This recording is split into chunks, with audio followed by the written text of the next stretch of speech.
ERPNext is one of the fastest growing ERP systems in the marketplace, and I want to talk here today about the pros and cons of this up and coming ERP technology.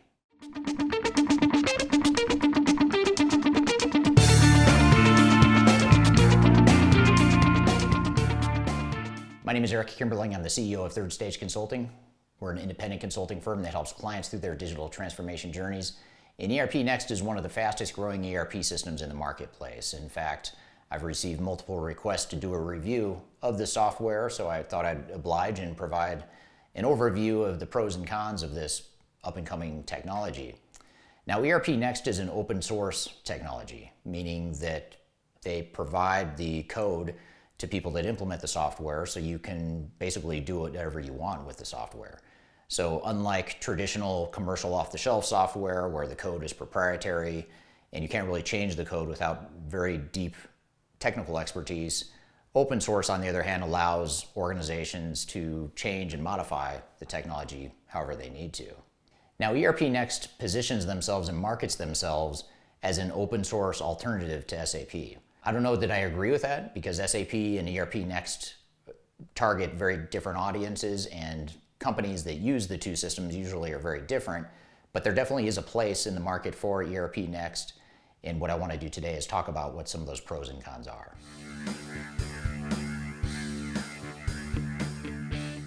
ERPNext has a broad set of capabilities, a number of different functions, modules, and business processes and workflows that it can accommodate.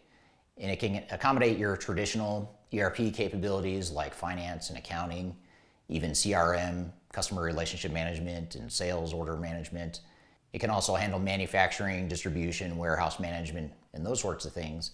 But what makes ERPNext different and unique in the marketplace is its ability to handle some pretty unique capabilities that not all organizations need. But if you are an organization that needs some of these capabilities, it can be hard to find in an ERP system, especially if you're looking at open source technologies. For example, ERPNext has project management capabilities. So there's a module that allows you to manage projects, handle the costing, and all the back-end processes that go along with project management. So if you're an organization that does complex project management, if you're aerospace and defense, for example, or you're making big products or services, then that project management capability can be very helpful. In addition, the technology allows you to build a front-end website with e-commerce that ties into the technology, which is pretty unique, and that's something that can be hard to find, and it can be something that can be hard to integrate with other third parties. So having that as part of your core ERP system can be very powerful. It can also handle asset management. So companies that have fixed assets and have high capital cost and investments in assets that they need to manage, ERPNext allows you to service those capabilities and those processes. And then finally, another unique capability of ERPNext is its help desk capabilities. So if you're a company that wants to track either internal IT service type help desks, or if you want to be able to track customer complaints or customer tickets, it has the capability to be able to do that. And again, that's another very unique aspect of the technology that a lot of systems out there don't have. So while there is a number of other strengths and capabilities and solid workflows within the system, these are just a few of the differentiators that make ERPNext different from some of their competitors.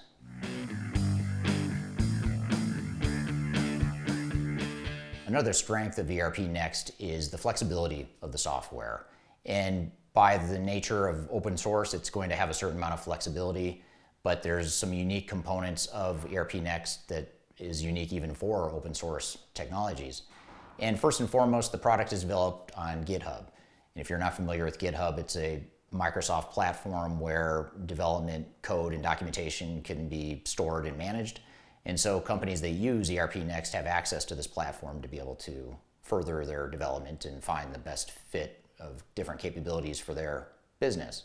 In addition, the product ERPNext is developed by an Indian-based company called Frappe that develops a number of different types of technologies, most of them open source. And there's a number of different applications and things that can be integrated to ERPNext or bolted on to ERPNext to provide additional capabilities outside of the core system. So these added bolt-ons and unique features and functions can be built to support whatever types of business processes and workflows that you need.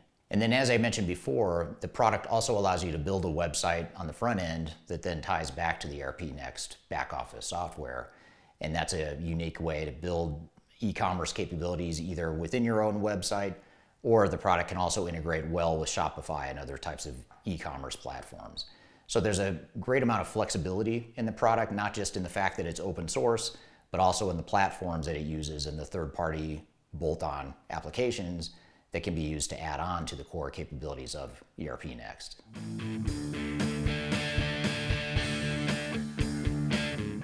Now, one thing to consider when evaluating ERPNext, which could be a good thing or a bad thing depending on where you fall on the continuum here, is the availability of resources, both internal and external. So let's start with internal resources. When we look at your IT organization and your technical competencies in-house, it's important to recognize that if you deploy a system like ERPNext, you're going to want to make sure that you have the internal competencies and capabilities to be able to manage and develop the software. It's not like deploying a cloud-based commercial off-the-shelf system that can be deployed by non-technical types. Open source technology is going to, by definition, require more technical competencies, which may be okay if you have a robust IT department, but if you don't have an IT department yet, or if you don't have a lot of depth in that area, it might be taxing on your ability to manage and implement that type of technology.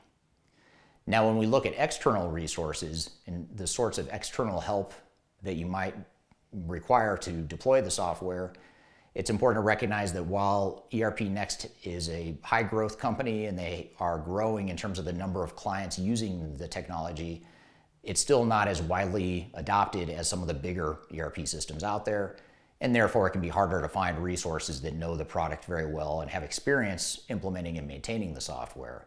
So that's very important to recognize, is that the external resources available may not be as robust as what you might find with other systems.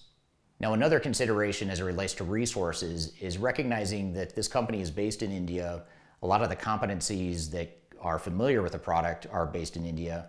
And if you're in that region or that part of the world, that's probably not a problem. But if you're in other parts of the world on different time zones or with different cultures that may not integrate well with that environment. So that's something to be aware of as you think about the right cultural fit and the right geographic and time zone fit for the type of support you might need for your ERP implementation.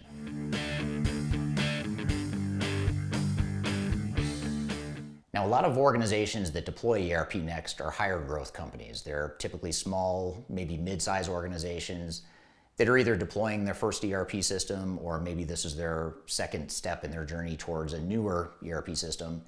And a lot of the questions that come up for organizations considering this product is, can the product scale for my needs? And will it allow me to grow to the next level of my growth plans? And the answer is yes, but it depends. If your definition of scalability is ease of use and flexibility and the ability to grow and allow the software to grow with you, then absolutely, the product is scalable. But if you're a very complex organization and you grow very quickly and you become very big, it might be that you outgrow the capabilities of the system and it becomes too much maintenance and headache to be able to adapt the software to fit your more complex needs. So it's scalable to a point, but the larger you get, the more complex and diverse you get, the more complex the technology itself is going to get, and the harder it's going to be to maintain longer term. And what we see at times with open source ERP systems in general is that as companies grow and become bigger, they change the software so much that it no longer resembles the original intent of the software, and you pretty much end up with a custom system. So it's important to recognize that wherever you are in the life cycle, you want to recognize and assess whether or not this technology has the capabilities to support your longer term growth plans. Total cost of ownership is a key consideration for most organizations, and one of the advantages of ERPNext is the relatively low total cost of ownership.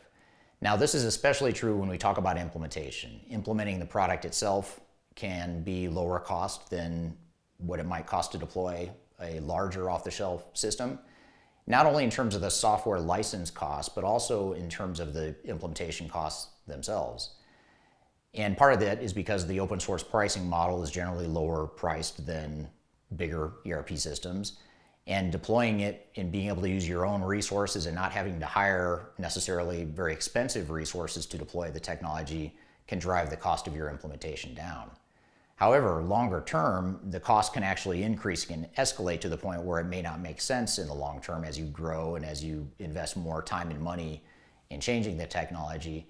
So it's important to look at not only your short-term implementation costs, but what are the longer-term implications and costs of managing that technology and ensuring that the technology keeps up with your business growth longer term.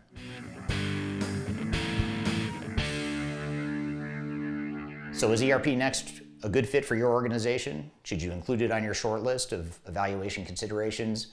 It depends. If you're looking for something that's flexible and cost-effective, or you're looking for some of those functional strengths that we talked about earlier in the video, then yes, it can be a great fit for you. However, if you're an organization that would prefer not to have to deal with the headache of dealing with open source and managing the technical implications of that, or if you're a big, diverse, complex organization that maybe is too big or can't be supported by a product like that, then it may not be a good fit. But if you're looking for an open source alternative and you want to look at something that could be an upgrade from a real basic ERP system, ERPNext could be a great fit for you. I'd love to hear your feedback or provide any input I can in your evaluation process, so feel free to reach out if you have questions or you'd like to brainstorm whether or not this might be a right fit for you, or if there's other options in the marketplace that might be better fits for your organization. Feel free to reach out. I've included my contact information below. And I also encourage you to download our 2021 Digital Transformation Report, which contains top 10 rankings of different types of ERP systems and digital transformation technologies in the marketplace. It's our independent ranking and analysis of the market. I encourage you to download that white paper via the links below. And I hope you found this information useful and have a great day.